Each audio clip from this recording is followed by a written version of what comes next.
give them the benefit of the doubt. It's that mental exercise called like steelmanning. You familiar with this? I love this. I love steelmanning. I love the idea of like giving the best possible interpretation of your opponent, giving them the strongest case that they possibly can, and having that as what you have in mind. I think that is really a strong way to navigate these kinds of conversations without the other person thinking that you're just here to dunk on them or something. I think there's too much dunking on these days, especially on Twitter.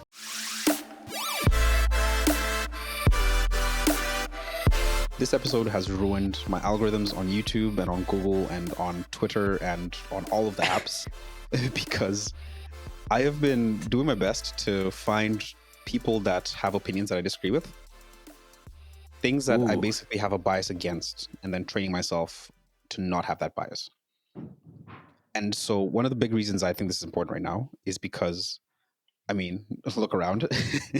I feel like everyone for the last few weeks, like since the US election especially, all that's been on their minds is like the very opposite sides of these debates. And no one is really talking to each other. They're kind of talking across each other. And I kept finding myself in these conversations where I'm having a hard time understanding the other person.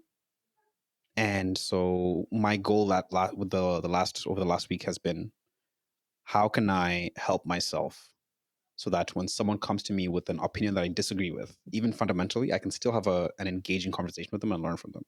And so I've been Googling the opposite of everything I believe in, and I've been watching YouTube videos about things I completely think are ridiculous. And now I'm coming to you, and I'm going to unload these new ideas I've had about how to fight your own biases. Yeah, So that's interesting. What on earth have you been typing in? Like, give me some examples of these biases. oh man, so many of these things, and like that's just, I feel like when I say my own biases, I don't necessarily mean that things that are wrong per se, but I just mean that there are things that other people might not necessarily like believe in to the same extent that I do. I think one of Mm. the big ones that is, I think my stance on it won't be surprised to really anyone that knows me, is the fact that I'm fairly pro-vaccine, and Mm. there's still a lot of people who are still very like engaged in the discussion about how the COVID vaccine was handled and whether or not it was effective and whether or not COVID was dangerous and all those other things. I have a Right. fairly set stance on that topic, right? Because like I come from a family with like lots of professionals who work in medicine, and so my aunt's a doctor. I have a few cousins who are doctors, and so like I trust, I understand enough about vaccines, and I've been told enough about it, and I've had enough discussions about these things that um, I think that the COVID vaccine was healthy, and it was a good thing to do. I think that it wasn't perfect, obviously, but I think nothing's really perfect. No vaccines can be expected to be perfect. But what I realized was that like there are a few fundamental beliefs within that a lot of people might not be able to agree with, right? Like you might not be able to agree that, or someone might not believe the fact that vaccines are actually effective. They might not believe that like medical professionals actually have the best of our interests in mind. They might not believe that the government has any clue what's happening. So essentially, I was realizing that I guess maybe perhaps they're not biases, but there are these fundamental beliefs, these underlying beliefs that are affecting the top level belief, and those aren't talked about enough. And I realized that like if someone is coming from a very different lifestyle perspective, history, whatever, they could have a very different perspective on these things, and that's going to completely make it impossible for us to talk because like we'll just kind of be bashing heads. So that was a lot of the stuff that I was doing, was like, okay, Mm. things I disagree with. For example, I went deep into flat Earth. I spent a lot of time learning about what people think about flat Earth, like the people who believe in No flat Earthers. way. Really? Um, Not much there. I tried Oh. my best. I just I tried my best, but there was very little I could agree with there. I think it was just that one I have very difficult time understanding. The one for vaccinations is a bit more interesting because there is a bit of a history of various governments mistreating people with vaccines and like mishandling how they manage those kinds of programs. And obviously, there was a bit of the whole mandate situation. It muddies the water a little bit for people who are more freedom based versus like community health based. So at least like there are perspectives out there that I still disagree with, but I feel like through this journey of mine over the last week, I have been able to increase not only my tolerance but also my understanding of other people's points and my own points as well. I think by looking hard at these other perspectives that I disagree with, I've been forced to clarify or completely throw out some of these beliefs that I had that I wasn't like fully clear on. And it has been a journey. And Mm. so I'm hoping that today what we can do is we can kind of talk through these kinds of things. Like how do we approach discussions that are like fundamentally difficult to have because the other person is coming from an area or a thinking process that we just have no understanding of. Right. And even though we disagree with people in the end, like how can we still have a constructive discussion in the interim and kind of get to a place where we at least understand each other, even if we don't agree? So that is a very long-winded answer, but yeah, that's kind of the thing I'm thinking about this week. That's been heavy on my mind this week. Yeah, that's a I would say this is a topic that going into it, you're significantly more likely to be quite defensive rather than curious, right? And I think Hmm. that naturally that's been one of the reasons why people tend to hold on to their opinions and their beliefs. Because at the very baseline of it, and I don't mean to keep beating on the evolutionary programming train, but I feel like when someone is disagreeing with you, right? Because we are evolutionarily programmed to survive and reproduce, I think when someone is disagreeing with you and you almost just admit or seek the openness or change your opinion, it's either this level of lowering your status because you have admitted some lack of knowledge, or especially if it is a very controversial topic such as vaccines or health and nutrition or money, where you admitting your lack thereof knowledge is a very contradiction to your ability to survive, right? Especially when you talk about like things like health. This is one of the reasons why debates around health are so tested, Yeah. right? It's because whatever your diet versus my diet, if you somehow convince me that my diet is inferior to your diet, that straight up means I have been doing something that is not optimal for my own survivability, right? Same thing with the whole vaccine thing, right? And now keep in mind, I feel like the problem with the whole vaccine debate, and I'm saying this fully based on my understanding, which isn't very deep of it. I think the problem with the vaccine debate was people who were like it was like pro science versus anti-government or anti-control. It wasn't a Hmm. Hmm. pro-science versus anti-science type of thing, right? And that's just, my opinion on it. I feel like that's what's led to a lot of the problems. It's like an apple talking to an orange, right? So, I mean, that was probably a poor example to use, but uh, but nonetheless, do you know what I mean? And first of all, I commend you because I feel like one of the biggest biases that we have, I think it's called the bias blind spot, where, everyone thinks they are not biased, which itself ironically is a bias itself. It's also like a self-serving bias where people tend to 100%. um, you know, they're easily able to pick out the biases when they see them in other people, but they're not able to figure out what own biases that they have, right? So it'd be interesting to walk through, you know, what biases tend to be more prominent in our lives. 100%. And just to kind of like double click on a few things you've said there, which was fantastic, is first of all, it's the identity point is so important because I feel like Mm, that is one of the main reasons why people struggle to have difficult conversations with points that they disagree with because we so often tie our opinions to our identity. And so it's not just, like anti-government versus anti-science. It is I am an anti-vaxxer versus I am a pro-vaxxer. Like it's yeah. not these are my thoughts. It's this is who I am. and Mm. that immediately makes it so much more difficult to move yourself from a point. And so that's like one of the top level things that we need to avoid as much as possible when we're trying to open ourselves up to dialogue and to be able to like change our minds on things. It is, you are not your thoughts. Your thoughts are things that you have, and you can let go of them without changing like the person that you are. Like, you're fundamentally not tied to whether it is a position on, health and science, or even, for example, something political. Like, people will say, like, I'm a right winger or I'm a left winger, and it's very seldom said, like, I agree more with the right wing than the left wing. Like, it's often like, I am more right wing than I am left wing, and immediately as soon as it's tied to your identity, it makes it much, much harder to like part yourself, because it almost feels like you're separating yourself from something that you think, like separating a part of yourself from yourself, as opposed to just changing your mind about something, which is a much easier thing to do. So Yeah, I love that point I've about identity. that's true. I feel like people seek out confirmation rather than truth, right?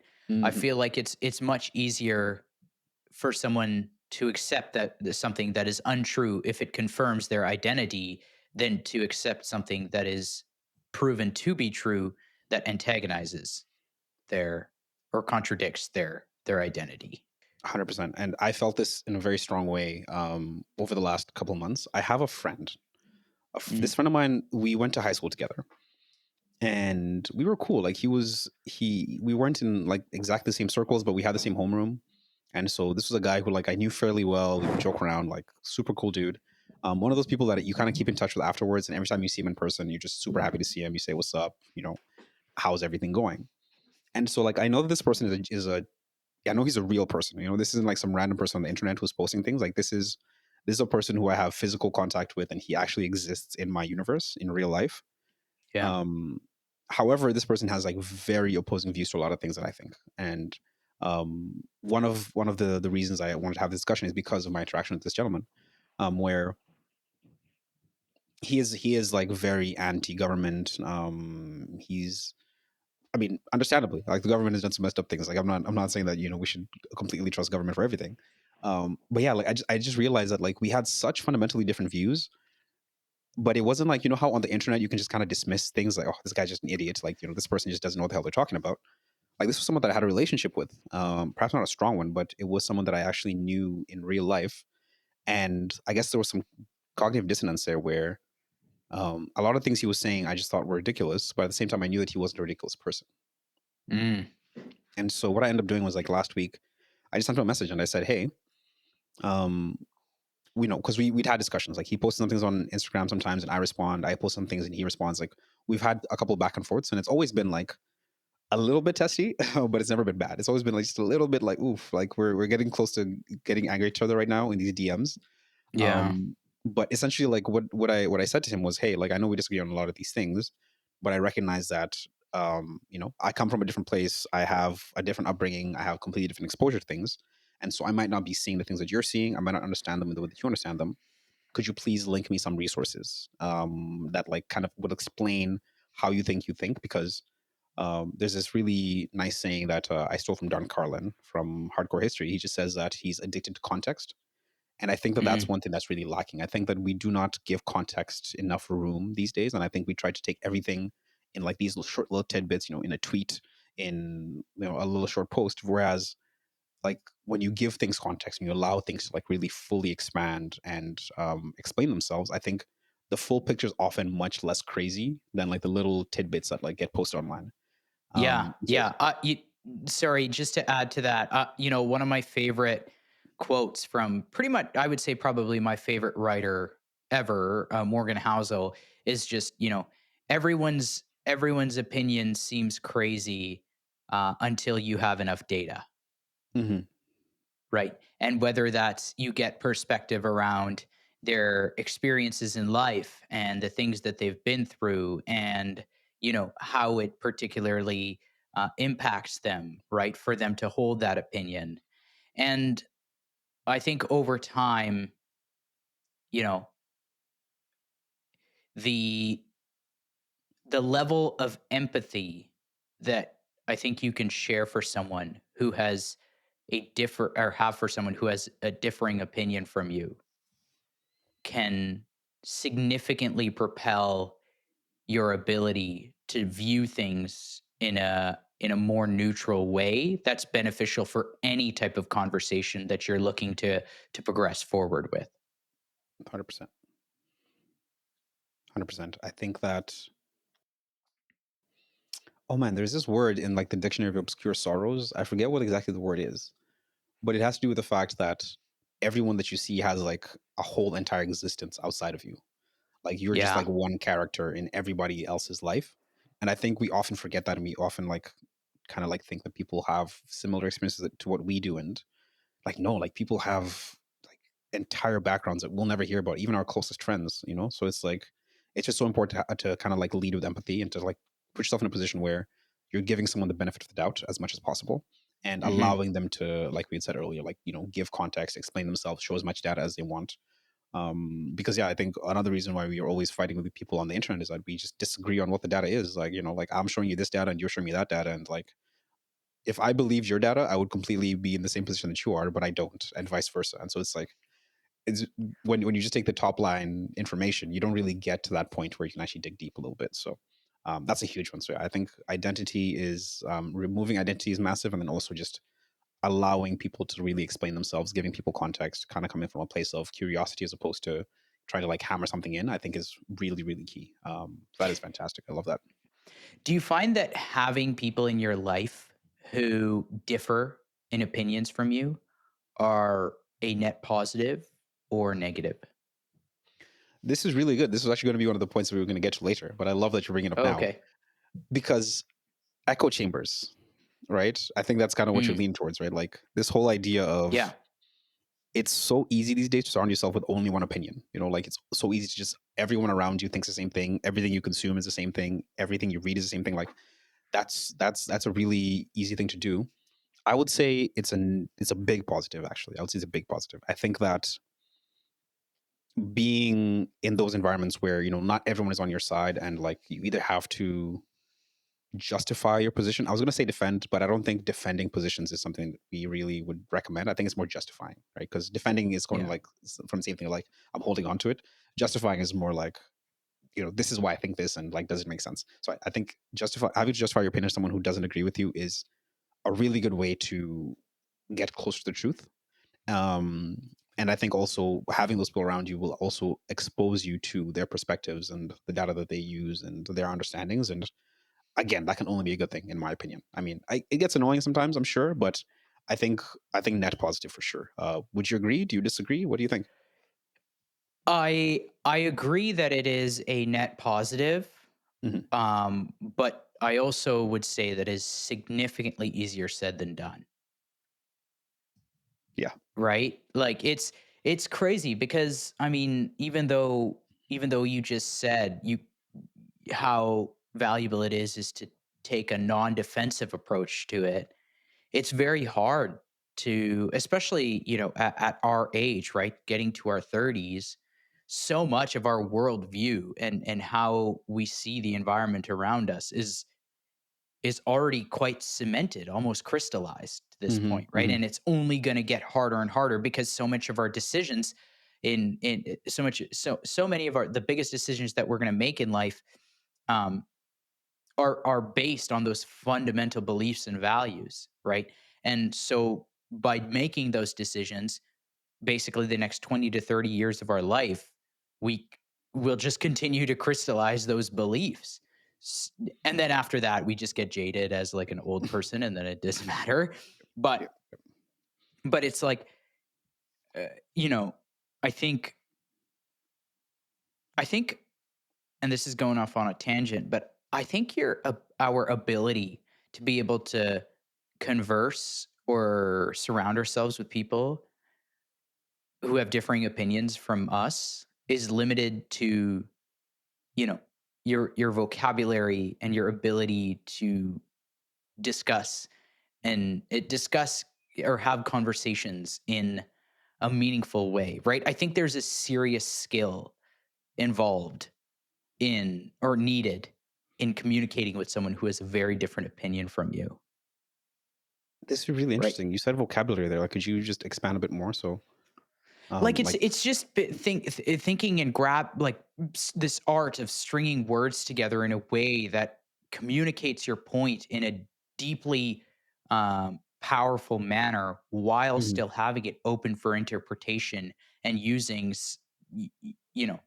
their perspective and trying to mesh it together. I think a lot comes with your ability to ask questions in a way Mhm. that is like basically just normal negotiations, which I'm not saying conversations with two differing opinions are, is like asking the correct questions, or right, asking the right questions in a way that is pro. What the heck is going on?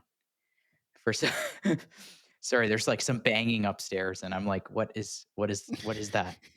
um Suffocate? I think Doing so. I yoga or think what? she's just making dinner or something and just like, Oh, okay. yeah. Anyways, I lost my train of thought. Anyways, I feel like your ability to negotiate is very much correlated to your ability to ask questions in a meaningful way, in a very strategic way. And I think communicating with someone who has a very differing opinion from you is, there's a lot of similarities in that. But it's also one of the reasons why this helps a lot, right? The skill Mhm. of having conversations where you come in more curious rather than combative. 100%, 100%. And I think I even mentioned last week how I tend to start from a place of combative when I'm discussing things. And I don't think it's because I'm necessarily like hard headed or anything. I think it's just because it's usually more fun, in my opinion, to like Mm. to have a bit of a disagreement as opposed to like to agree on anything. So I find that I actually need to keep reminding myself that sometimes it's like, okay, like you're not here to disagree. You're not here to like stoke the fires of discussion. You're really here to understand people. So that will hopefully make me be better at this in the future. I think that point about vocabulary is also so key. I think we underestimate how important it is to know words and to be able to like put sentences together. And I think I mentioned in the past, like I'm going to spend only like a little bit of time here, but I think I mentioned in the past how like I had a hard time supporting someone that one of my ex-girlfriends through like her experiences of dealing with mental health because I had no Mm. idea how to talk about it. I did not understand the Yeah, yeah, you vocabulary. I mentioned had no this. words. Yeah, exactly. And so like it's very meaningful to be able to just know the words. I think it makes such a big difference. So no, that's a massive call out. And I think that the more we have these discussions with people who like we disagree with, the closer we get to the truth. I think even if you're already at the truth, giving someone else a chance to explain themselves who you might not agree with will only bring you closer still. You know, like I don't think you can be shaken really. Like if you truly are at a place where you understand the truth and you're really like where you need to be, I don't think you're going to be shaken off of that by opening up a conversation with someone who perhaps isn't at the same place. So I think it's a big net positive. It's a risky strategy. It might get a bit spicy sometimes, but I think it's definitely worth it, especially with people you care about and respect who you might not agree with. I think it really can be like just massive for building bridges. Yeah, to your earlier point, I think there's something very attractive about conviction, right? I think we talked about this in a past episode where the more convicted you are about something, you just naturally attract a lot of attention, right? Being positive or negative. Like the more convicted you are tends to lend to more extreme or points of view that it's just, I feel like naturally so many people are very doubtful about a lot of things in their environment, a lot of things in their Hmm. own life, in their internally, externally, in their futures and things like that. So yeah, a lot of times people are just trying to find answers. And all of a sudden, if they come across someone who is who whether they do or not, if they show outwardly that they have such powerful conviction in one particular answer to a question that you may have, it's very attractive to jump on that train, right? And this is actually one of the reasons why I started to get more into politics. Okay, for pretty much the Hmm. majority of my adult life I've just been so anti anti-politics, anti-political. I've just taken such a neutral stance on a lot of things when it comes to politics and stuff. But then the more and more I kind of, progressed or became, I guess, matured in terms of my adult thinking, I started to realize, like, man, I can say however neutral I say that I am, in the grand scheme of things, I'm just that of my echo chamber, right? I just have the opinions that, because if you're neutral, you're way more likely to be swayed, right?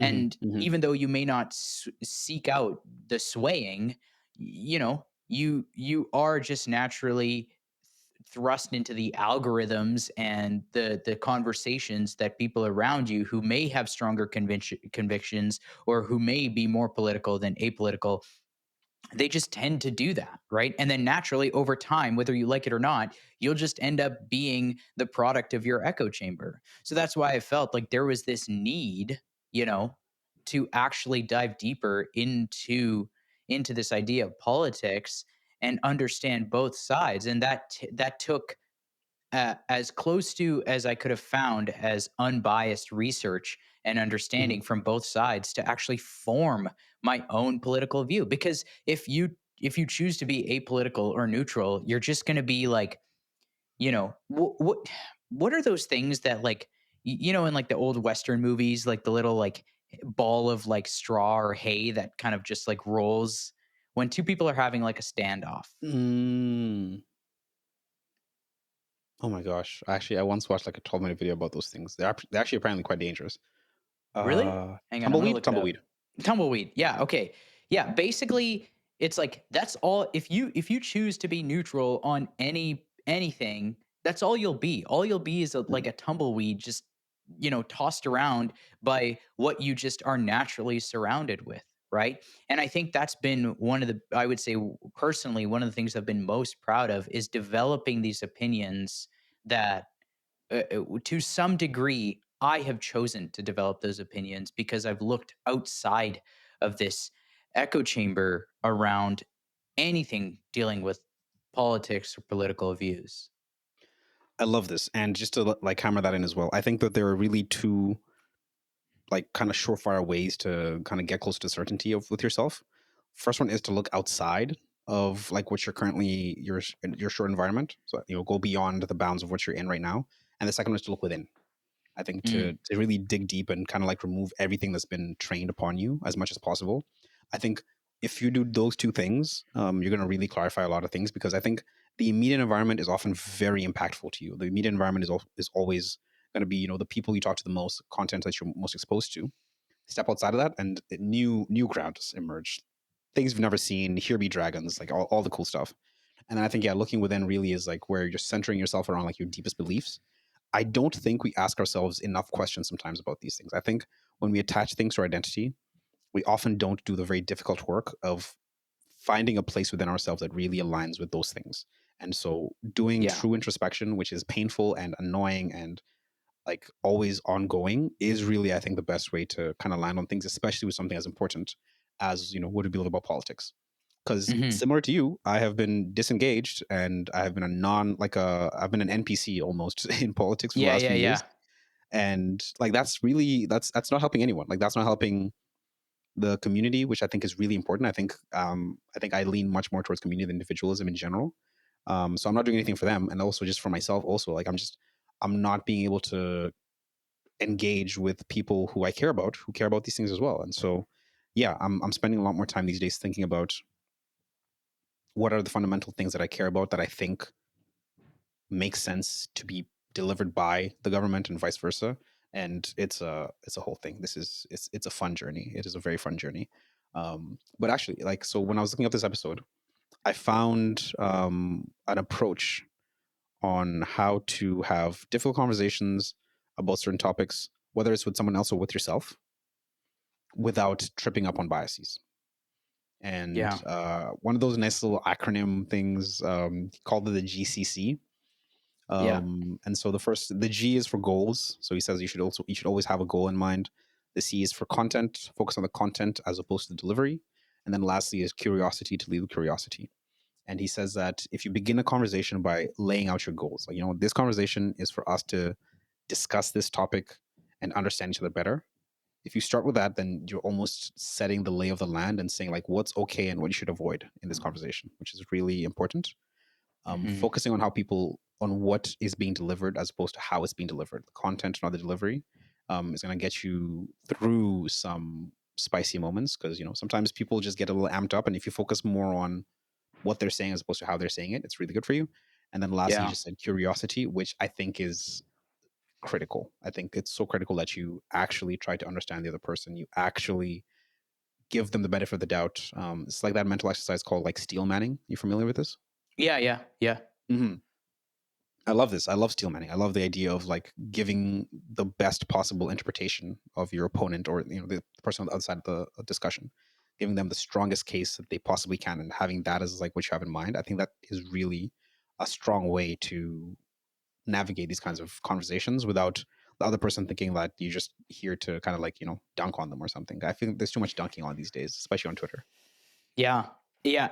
And an interesting thing, I feel like an internal goal that I've been striving towards is going against this idea that if I if I can hear your opinion on one thing, I know your Oh opinions on wow. 10 other things, Yeah. right? Yeah.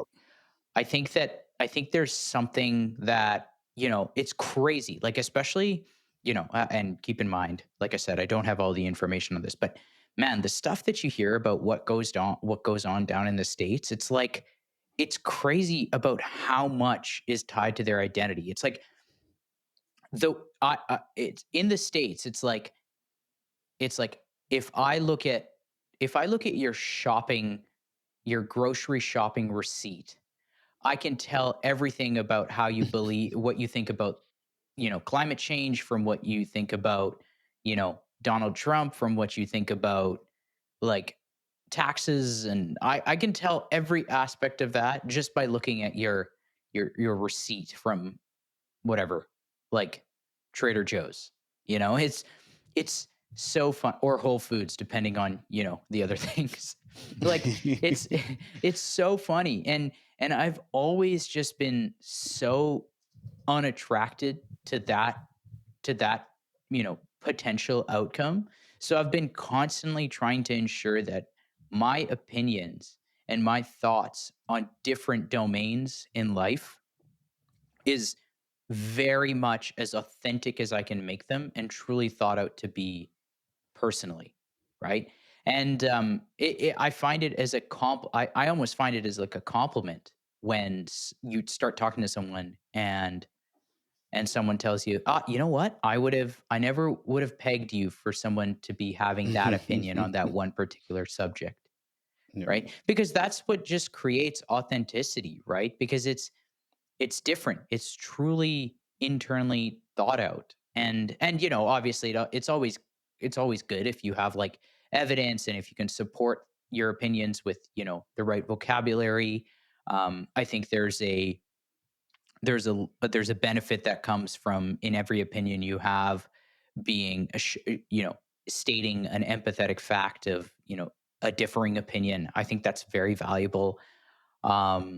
It's helped me a ton in terms of my day-to-day job, right? Just Mhm, in my mhm. in helping people with financial decisions.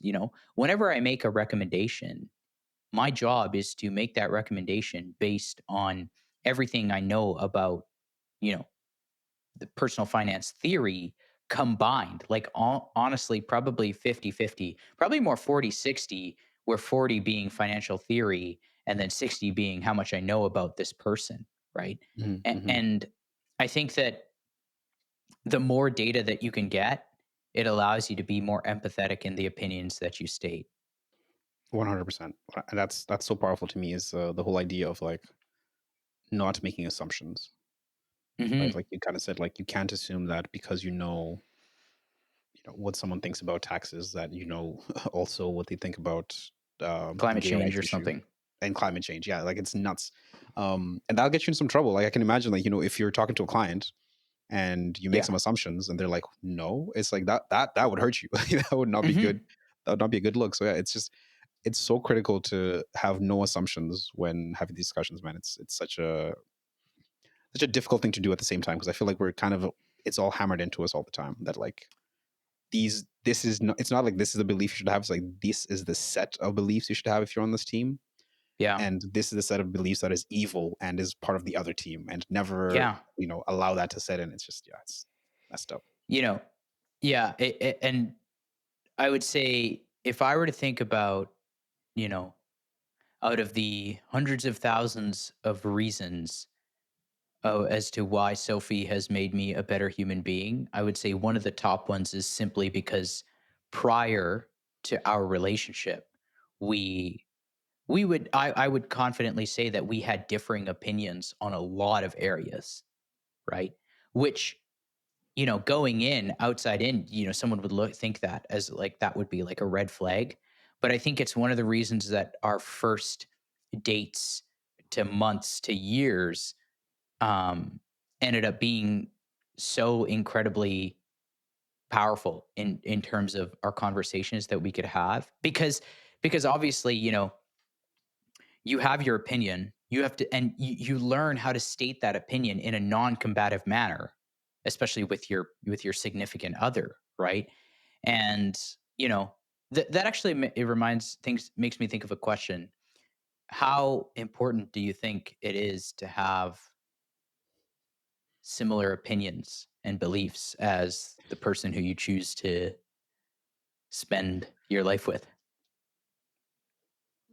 Ah, this is very top of mind. My last relationship, this was one of the big things we were like fighting with at the end, was very different beliefs about, I guess, the fundamentals of existence. Let's just say that. Hmm. Um, and like they were interesting, like kind of like how you described your conversation with Sophie, and how the fact that you were on different sides of these things Yeah, um, almost strengthened the ability to interact with each other, at least to begin with. So yeah. I agree. Like we had some fantastic discussions about these things and like really eye-opening stuff. But neither of us was budging. Neither of us was actually moving. And the Mm, issue was that when we had the discussions about like long term, like if we were to actually do this long term, and like if you have discussions about starting a family together and everything, because of the way those beliefs lined up, there would be very different approaches to actually building yeah, the forever life, right? And so that's I think where the issue was. I think the issue was that these are so fundamental that it affected kind of everything about how the future would be between the two of us.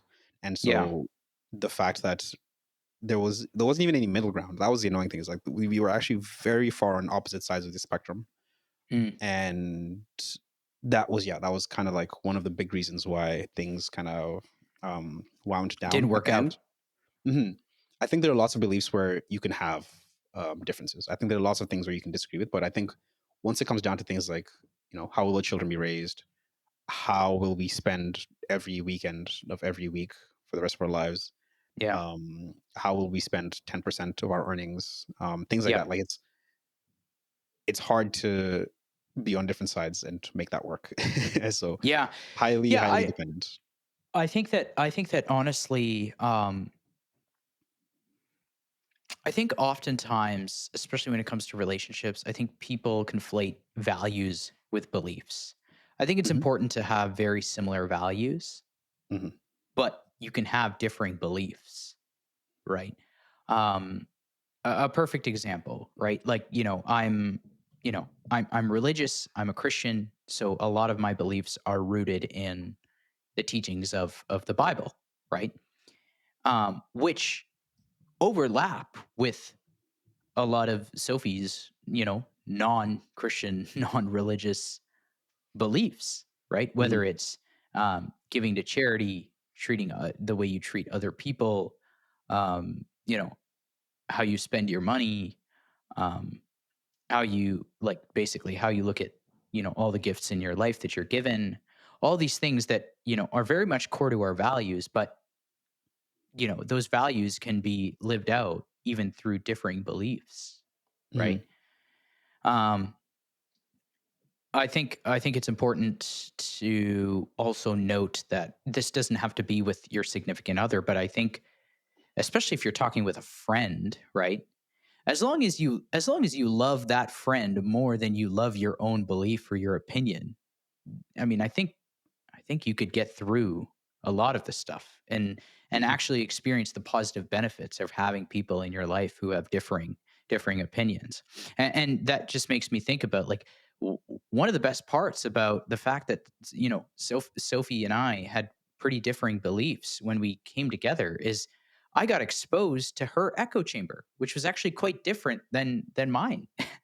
Right? So now it's not just Sophie. It's I have now access to all of the people that may have been moving around the tumbleweed that was Sophie in her life.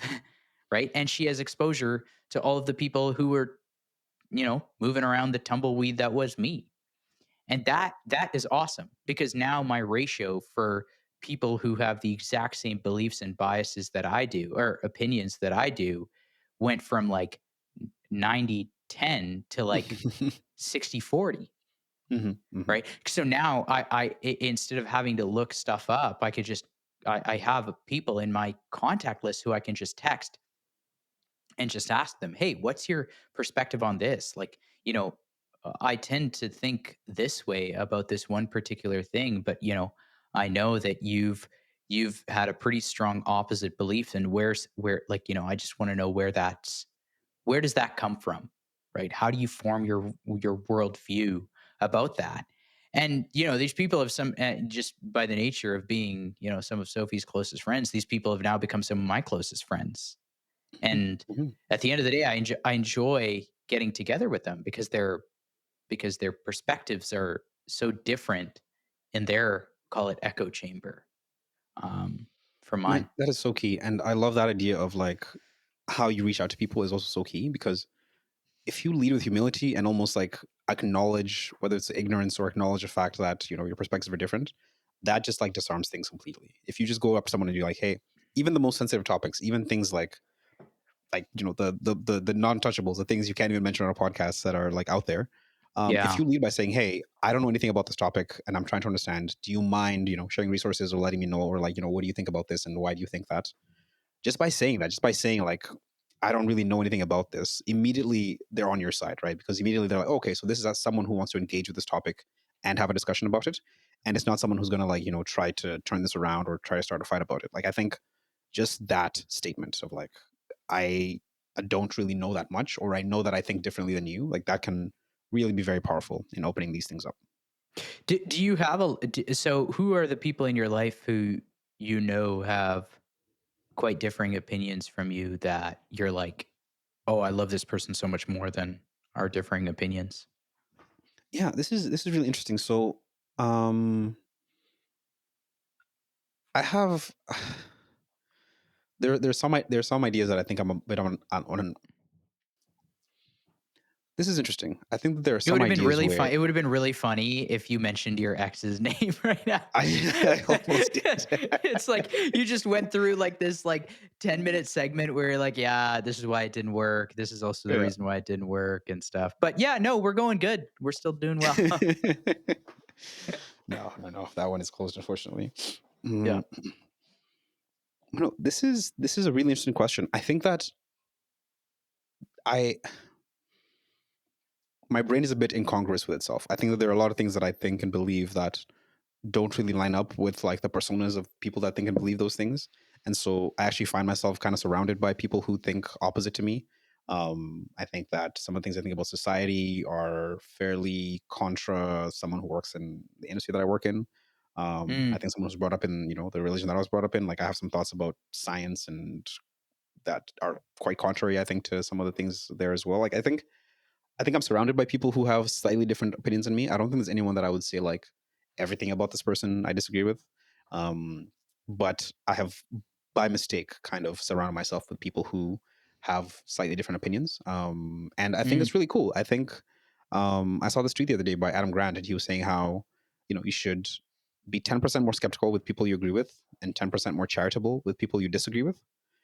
mm, And I find it quite easy to be charitable with people that I disagree with because, like, a lot of my favorite people, people that I love deeply, are people that I disagree with. And so, yeah, mm. I honestly did not mean to do it, but yeah, somehow I found myself in a place where there's almost always someone that can call and be like, hey, I know we think differently about this. What's your position, and tell me why. And that's great, right? That just that I feel like that is a full testament of the fact that over the course of your life, you've been rather more you've been empathetic and curious about, building a life where your opinions are truly authentically yours rather than skewed by what you believed would have been the right life to build based on your beliefs, call it 10 years ago or 20 years ago. Yeah, honestly, I think one of the strongest things there is that like I just don't care about being wrong. Like I will happily change my mind as many times as possible. Mhm. I'm not afraid of being called a hypocrite. Like really, if something I said or think is wrong, like I'll change my mind.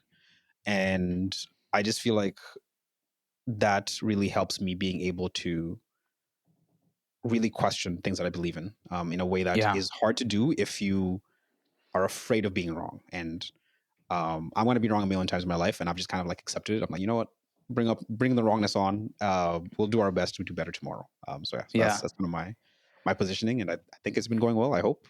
Yeah, I feel Ask my like I friends feel for a like review. that's always been something that's always been something that I've like really adored about you. It's one of the reasons why I like, I don't really make very many big life decisions without consulting you, strictly Same. just because I know that the way that you look at the world is a little bit different than the way that, a lot of the people that, I surround myself with, call it 9 times out of 10 look at the world, and it's always just been nice, right? It's like a breath of fresh air. I think that's one of the reasons why, like, Sophie also loves you very much, is because she knows this kind of differing authentic opinion that you can lend to my life through these life through, life's biggest decisions and stuff. And obviously that's an aspect that I'm striving to be more like, right? I struggle definitely when someone asks me for any bit of advice or something. I struggle deeply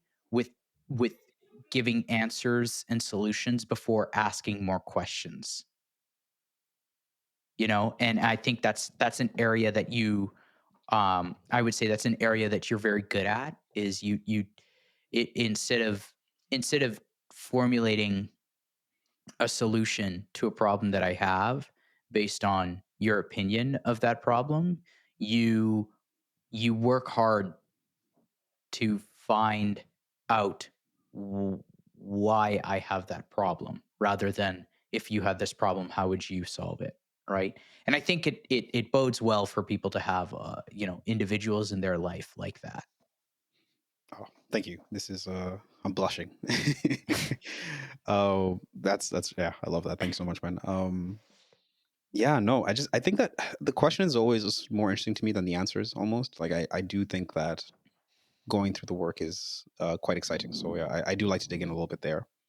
But honestly, I think you should give yourself some slack. I think you're doing a lot, like compared to university, especially. Like you're much better at these things than you used to be. I think because your mind is so sharp on solutions. Like I feel like you're just a solutions guy through and through. And you don't like to leave things in the air. You just like to, okay, let's put them in place and get going. Which obviously has done amazing things for you and is one of the reasons that everybody loves you as well, because you're just like, you get shit done, which is perhaps the most important trait to have in this life.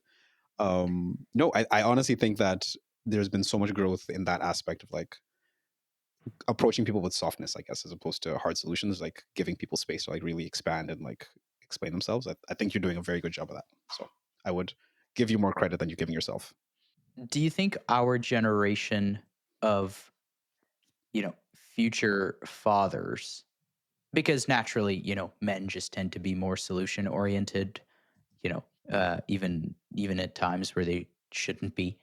Yeah. Um, do you think our generations of fathers, like by the time we get there, um, what do you think the approach would be when, someone who you arguably care more about than anyone else in the planet comes to you with a differing opinion? That's a tricky part. I feel like it'll sting even more when it's like, your child who's like Yeah. 50% you and 50% your favorite person. Like that that must, like, I feel like the emotions intensify, and that also makes like the rationale kind of detensify, if that's a word. I think we'll still struggle. I think we will do better than our parents' generation. And that's not a slight Oh against our yeah, parents. They were just yeah, brought of up in a course. different place. But no, I feel like we're better equipped than ever as parents. And I think that's only going to continue as we kind of move on. I think, especially when you consider how many more men are going to therapy now versus 20 years ago, um, how much more people talk about these things in general. Like, I do think that will be a lot better. I think that it'll still be difficult and painful. Yeah. But no, I think we'll be okay. I don't know. What's your feeling? What's your test of the temperature? Man, I'm training myself every single year and moment to, at that point in time, I want my gut reaction to be like, go talk to your mom. Come come back to me in a week, and if you still don't have answers, then I'll have something for you. But if you're Probably feeling winning a lot strategy. right now, Yeah. go talk to your mom. She'll give you the answers of how to feel about this. And then listen, if you need an Excel spreadsheet, come back to me and I'll give you the numbers. That sounds like a fantastic division of labor in the household. I think Yeah. this is a Yeah. winning strategy. I feel like there's, I'm working really hard to be Mhm, like more empathetic in the way that I perceive people's problems, especially when I'm asked on for solutions. mhm. But I feel like that's going to be a lifelong task where Yeah. I feel like it might just be better in some situations to outsource that to Soph. And yeah, things I feel like in that sense things will work out. Yeah, balance. I like balance. So Yeah. Yeah, I don't know. It's funny. You know, uh, uh, this I guess kind of switching gears here. Like, what do you do when it has gotten argumentative or combative? What's your ooh, like in approach? the moment or afterwards, like, Yeah, yeah. I would say in the middle of talking oh when my gosh. you Mhm. know that the like someone's volume has increased. Yeah. The tone is changing. The thing is, this is my issue. Perhaps not an issue. I don't have very much experience with this. There was an event recently where this happened, but I think in my lifetime, I don't know if I've been avoiding conflict or if it just hasn't come to me. But I've not been in too many like spicy situations like that. One of the more recent ones was one where I guess I was having a chat with a friend. I was having a chat with a Mm. friend, and essentially what happened was I explained my position, and it was a bit of a silly position. But then the way the person I was talking to like received it was like they actually laughed like out loud. And I didn't realize at the time, but that triggered me. that got me a little bit heated. And it took like the next 10 minutes of me trying to defend my position, explain myself to like really get to a place where I could feel the irritation inside me and I could feel like my temperature rising. But they had felt it like way back when. And like, so essentially, I find that just acknowledging is always a big thing. Like just saying, hey, I'm feeling a type of way right now. Like, what's going on? Or like I'm feeling a bit heated right now. Can we just like, slow down a little bit and talk about these things? That tends to um it tends to de-escalate. I never liked that word de-escalate. But yeah, it tends Mm. to reduce my temperature just to say, hey, like I'm feeling a type of way right now. Can we just talk about that for a second? Like, like what's going on? What's happening? Why am I feeling this way? Are you feeling the same way? What's going on? Because yeah, I think it does two things. It pauses. It first of all just gives you a chance to like slow down, and then also it gives you permission to talk about how you're feeling, which is typically very good to actually just talk about what you're feeling. So yeah, that's kind of my approach. It worked that time because the other person actually is the one who said that. It wasn't me. Like Mm. she actually said, "Hey, something's going on in the room right now. Can we just chill for a second?" And yeah, that helped. So that's my approach. Acknowledgement. What about you? Yeah, I haven't found really a solution.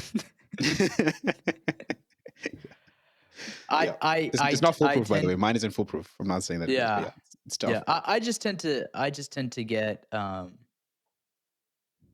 I tend to go on the offense, Mm. right, rather than be defensive. Like naturally, if someone has a differing opinion, right, Mhm. my Mhm. natural I naturally gravitate to just asking them more questions about Right. that opinion. Like if I can get to a place where, you know, I just need to gather more information so that I could close the loop in my head as to why they believe that, rather than me trying to convince. I definitely have just stopped. I would stop trying to convince them of my opinion. I Okay. try to Yep. get more Yep. data from them, um, I think that's a good and approach too. Yep. which unfortunately that itself also seems combative. It's like, Mm. because Mhm. Mhm. then it's like it's like you're putting them on the spot where they Right. need to Yeah. defend their opinion, and God forbid it gets to a place where it's like, I don't need to answer your questions, right? Yeah. Which luckily that's barely ever happened for me. I feel like now I'm definitely at a place where, I've progressed, and also I just have a I would say I've accumulated a bank of questions that are both interrogative but de-escalating. Mm. Mhm. Mhm. Mhm. Yeah. And just like knowing how to phrase them. Like, whether it's, caveating with like, now I don't mean to put you on the spot here, or I don't mean to antagonize you, or you know, it's like, or just like help me understand this, right? And then I play this out for Mhm. them. Um yeah.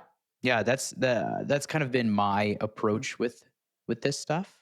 Uh I like it. I like it. I think those are really good because yeah, if you ask the right question the wrong way, that can also just put you deeper in. Like people can't feel like you're asking questions to then attack. Like like this is me accumulating ammunition so that once you finish answering the question, I can fire it back at you. Like that is so often how people ask questions in these arguments, and it sounds like you're doing a good job of not doing that, which is great.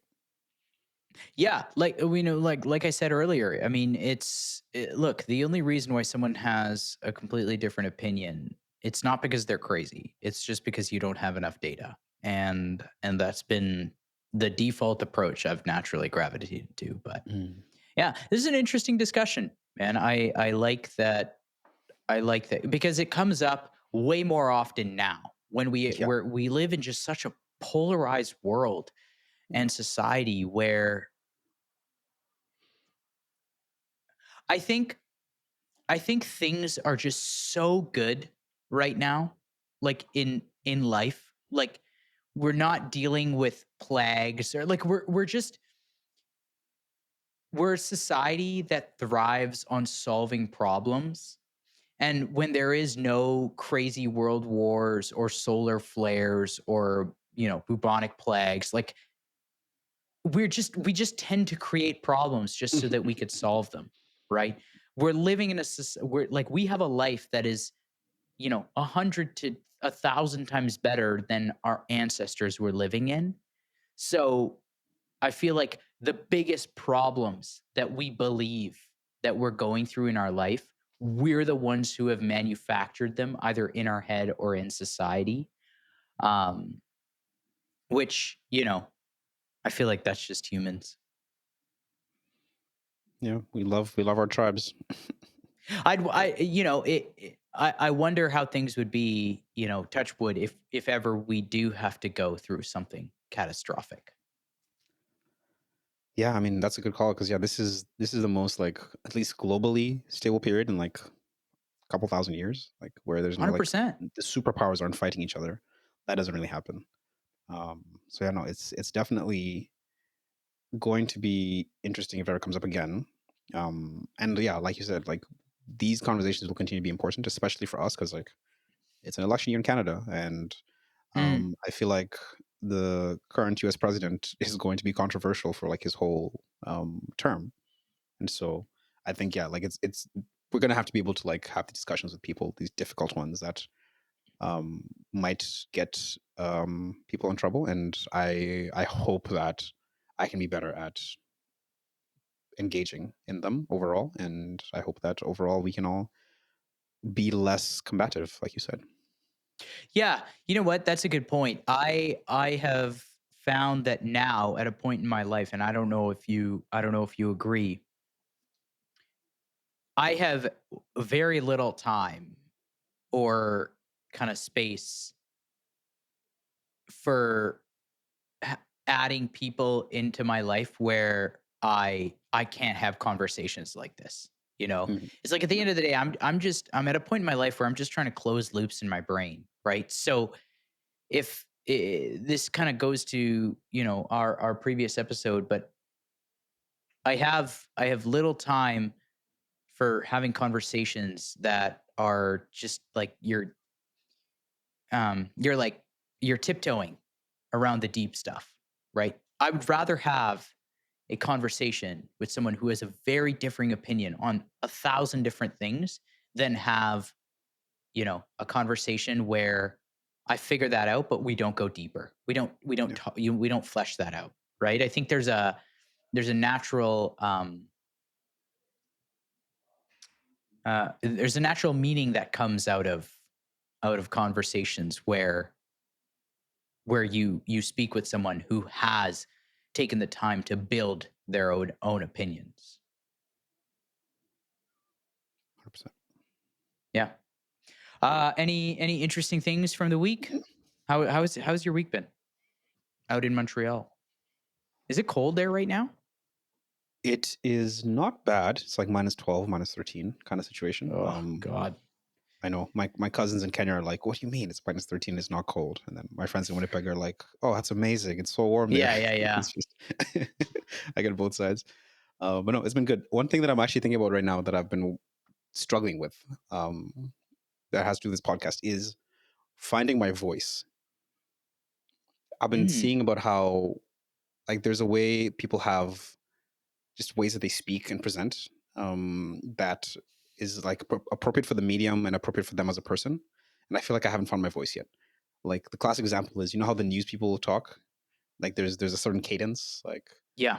oh, and tonight there's like there's like a flow, there's a rhythm to like the words that they use and how they use them. I feel like it doesn't have to be as structured as that, but I do think that the way I project and the rhythm I speak in and some of those things, I should probably figure out because I think it just helps with the listening experience. And so I've been thinking about that a little bit. Like, how can I standardize, I guess, some of these things a little bit? Like, I do have a voice, kind of like there's a way that I speak that is kind of like me, but I feel like I need to tighten that up a little bit. And it'll help me be more comfortable. I think I'm still a bit uncomfortable on the video, especially. So Mm. I think that's going to help with that. So that's a project right now. I'm gonna if it sounds like I'm speaking weirdly over the next few weeks, this is why. You're just Yeah. testing out different stuff. Testing, throwing stuff at the wall, seeing what sticks, seeing what I like. Yeah, so we'll see how that Yeah. goes. What about you? Actually, how's your week? What have you been thinking about? What's on your mind? Not too much. It's been pretty stressful. Just in terms of nothing in terms of work, but more so just in terms of like planning social stuff. Trying to do something for, the big 30. I'm turning 30 in like less than 3 weeks now. Trying to plan something, but I don't want to, clog up all these people's calendars. In the past few years have been, Sophie's thrown parties and stuff. So it's like, do we want to do the same thing with that? It's the burden of trying to be different has been, weighing on us, especially because, right now she's in school, so she's busy with that. I don't want her to stress about this stuff. But at the same time, it's like I would like to plan something nice. Yeah, it's just going through that process, and then also, potentially like doing a little like a cabin weekend or like a group kind of Mm, getaway thing. But then finding the right cabin, seeing who can commit both price wise and time wise, it's annoying. And some of these Airbnbs have non-refundable deposits. And yeah, apparently March is a big ice fishing weekend, which um, you know, stuff goes fast. So there are so many worlds of hobbies that just I never even thought about. Like ice fishing season in March is not something that was on my bingo card this year. But Yeah, yeah. I don't know. Maybe, to be honest, I don't know if that's true or if that was an excuse just made up by this Airbnb host. So I never took the time to go into it and stuff No, I like believe that. it. So Mhm. yeah, just trying to deal with that stuff. And yeah, I don't know. Like outside of that, nothing to complain about, man. Life is good. I'm looking forward to April, start of golf season. There you Looking go. forward to the summer and nothing crazy. This is a good reminder. I have not swung a golf club since the year 2023, and there will be a lot of golf on this trip that on the in April. So Mhm. I should probably make my way to a driving range at some point in the next week and just live there Yeah, or because if you I have do not. friends like a sim, like a golf simulator. Oh, I've actually never done that. Ooh, it's nice. Hey, dude, well, when you're in Winnipeg for March, we can go. Okay, bet. Yeah, yeah. Do you I do you did book my swing flights, by the way. Did I left-handed tell you or that I booked my right-handed? flights? I'm No, right-handed. you didn't. Oh, you're right-handed. Okay, okay. Well, Yeah. we can bring someone who is right-handed, and yeah, it's Are you great. left-handed? I'm a lefty. Yeah, What? yeah, Actually? yeah. I right, and I bat left.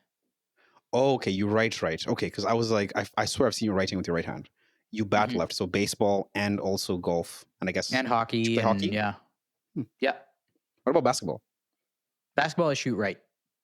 Interesting. Very interesting. Okay, this is new information for me. Yeah. Yeah. Yeah, it's great. Which I never understood. I never understood how people who write with their right hand swing with their right swing right. It doesn't make any sense cuz if you think about it, like if you're right-handed, you hold a racket in your right hand, correct? Like when Yes. you're playing tennis sports.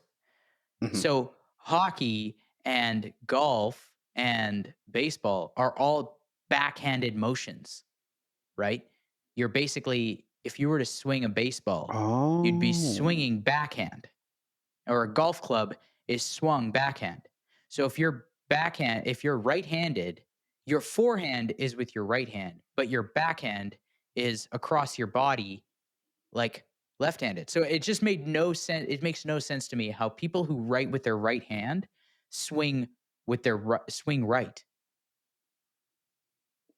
I had never considered that. This is because because I've only. swinging right means Mhm. your forward hand, right? Your Yeah, forward hand would be your left hand. your left hand. Yeah, and the forward hand is the one that probably like does more of the guiding and the aim. I Yeah, guess. essentially, just like when you backhand in tennis or backhand with like a paddle, it's you're using your right hand. So it just made it never made any sense to me. But whatever. Apparently, I'm the anomaly. I was gonna say, yeah. I feel like I feel like you might be alone on Yeah, this one. yeah. Yeah, Nonetheless, yeah. amazing. Okay. Well, Okay. when you're in town, we'll hit up a sim, and you'll see what it's Okay. all about, and we'll I'll need you get to some not judge me practice too in. much because I've played golf maybe 20 times in my whole life. Dude, don't worry. Hey, that's like more than a lot of the people coming on this trip. So Perfect. Perfect. I'm in yeah. good company. Cool, man. Okay, well, this was great. Good chat. And for anyone who's still here, thanks so much for taking your time to listen to our rambles. And yeah, do all the things: subscribe, like, comment, leave a Mhm. rating or review. That's a big deal. So yeah. If I can make a request also, I think one of the best things you can do is to share with a friend. If there's a part of this you think is interesting or you think a friend would Mm. like, sending them a link to that specific point in the video or just to the podcast in general. That is very impactful. It helps us out a lot and it helps you have more people talk about the things that you watch and listen to. So, That's true big on two. Spotify, and I think on Apple Podcasts too. You can share from that point in the listen. So Yeah. And YouTube, of course, yeah, is that's kind of the OG of that. So, yeah, no, it's lots of options. Yes. yeah, cool. All right, man. Cool. I will check you next week, and yeah, we'll see you later, man. Amazing. Thanks, everyone. Peace. That's all for this week, folks. If you enjoyed this episode, please leave a rating and review on Spotify, Apple Podcasts, or wherever you might be listening to this. And if you're watching this on YouTube, don't forget to hit that subscribe button and the bell icon as well. That way you'll get notified each week as we upload new episodes. If you have a comment about the podcast, or if you have a question for us to use to springboard a future conversation, please email us at hi@itsonlyupfromhere.com. Thank you so much. Have a wonderful week. And don't forget, it's only up from here.